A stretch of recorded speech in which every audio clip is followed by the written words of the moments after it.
1 hour ಇಂದ ಆಗಿದೆ. Kannada song play ಯಾಕೆ ಒಂದು ಆಮೇಲೆ ಮೋರ್ ದನ್ 90% ಕನ್ನಡದವ್ರು ಬಿಟ್ಟು ಬೇರೆ ಲ್ಯಾಂಗ್ವೇಜ್ ಅವರೇ ಇಲ್ಲಿದ್ದಾರೆ. ಅಂದ್ರೆ ನಿಮ್ಮ ಶಾಪರ್ ಸ್ಟಾಪ್ಗೆ ಕರ್ನಾಟಕದವ್ರು ಬಿಟ್ಟು ಬೇರೆಯವರೇ ಬರೋದ? ಕರ್ನಾಟಕದವ್ರು ಯಾರು ಬರಲ್ಲ? ಮತ್ತೇನು ಕನ್ನಡ ಸಾಂಗ್ ಪ್ಲೇ ಮಾಡಲ್ಲ? ಈಗ ನಾವು ಕಮ್ಯುನಿಕೇಟ್ ಮಾಡ್ತಾ ಇದ್ದೀವಲ್ಲ ಸರ್, ಎಲ್ಲ ಹಿಂದಿಲೇ ರೆಸ್ಪಾನ್ಸ್ ಮಾಡ್ತಾ ಇದಾರಲ್ಲ, ಏನಕ್ಕೆ ರೀಸನ್ ಏನು?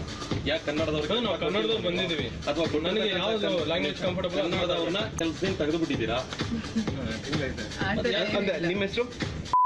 ನಿಮ್ಗೆ ಕನ್ನಡ ಬರುತ್ತಾ? ಕನ್ನಡ ಬರಲ್ಲ. ಕರೆಸ್ತೀನಿ. ಪ್ರತಿಯೊಬ್ಬರು ಕನ್ನಡ ಬರುತ್ತಲ್ಲ, ನಾವು ಮಾತಾಡ್ತೀನಿ ಕನ್ನಡಿಗರೆ. ಎಲ್ಲೇ ಹೋದ್ರು ಪ್ರತಿಭಟನೆ ಮಾಡೋದನ್ನ ಕಲೀರಿ, ಅವಾಗ ಮಾತ್ರ. ಈಗ ನೋಡಿ 1 hour ಆಗಿದೆ, ಸ್ಪೀಕರ್ ನಾವು ಬಂದಿದ್ದೀವಿ, ನಾವು ಕೇಳ್ತಾನೆ ಇದ್ದೇವೆ. ಇಂಗ್ಲಿಷ್ ಸಾಂಗ್ ಬರ್ತಾ ಇದೆ, ಹಿಂದಿ ಸಾಂಗ್ ಬರ್ತಾ ಇದೆ, ಕನ್ನಡ ಏನಕ್ಕೆ ಬರ್ತಾ ಇಲ್ಲ? ಬಂದಿದೆ ಮೇಡಮ್, ಕೇಳಿಸ್ಕೊಂಡಿದ್ದೀನಿ ನಾನು ಅದನ್ನು ನೋಡಿದೆ. ಆಯ್ತು, ಎಲ್ಲಾ ಲ್ಯಾಂಗ್ವೇಜ್ ಪ್ಲೇ ಮಾಡ್ತೀರಾ ಅಂತ ಸುಮ್ಮನೆ ಅದೇ. ಬಟ್ 1 hour ಆದ್ರೂ ಕನ್ನಡ ಬಂದಿಲ್ಲ, ಬೇರೆ ಎಲ್ಲಾ ಲ್ಯಾಂಗ್ವೇಜ್ ಬಂತು, ಕನ್ನಡ ಯಾಕೆ ಹಾಕಲ್ಲ ನೀವು? ಬಂದು 1 year ಆಗಿಲ್ಲ. 1 year ಆಗಿಲ್ಲ ಅಲ್ಲ, ಒಂದಿನ ಆದ್ರೂ ಪರವಾಗಿಲ್ಲ, ಕನ್ನಡ ಕಲಿಬೇಕು. ಹೌದಾನೆ?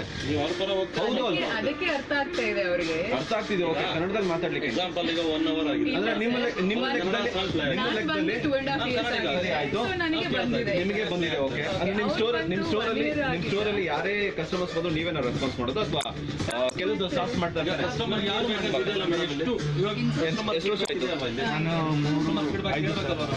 ಐದು ಸರಿ. 10 ಜನ ಮಾತಾಡ್ತೇವೆ.